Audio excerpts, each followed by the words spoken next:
character design is probably kind of like they show up in my head, and it takes me a while to figure out what they're up to in there. I kind of create characters just because they need to be there, because, again, this one started as a setting-based book, so I knew the circus needed the guy who ran the circus, and that's where Chandresh came from. I just kind of, and I took the idea of who would be the guy behind this was where Chandresh came from. Marco was invented as a character because Chandresh needed someone to be taking notes for him, because I knew he wouldn't be taking his own notes, and I had no idea how important Marco would be when he showed up in my head as a character. I think characters in my head just, I don't always know what they're going to do. And this is probably why it took me 5 years to write this book. But for me, it's just the more interesting way for me to write is not to construct, like, this is who this person is and this is what they're going to do. I just sort of write and be surprised. I still write in that sort of National Novel Writing Month, just a lot of writing at once.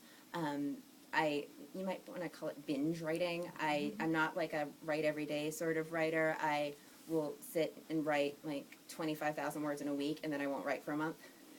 But I'll be thinking of things the entire time and sort of working out ideas in my head. And I think when you write in huge quantities at once like that, you don't have time to plan that much, and you kind of can find sometimes very interesting things by not looking for them.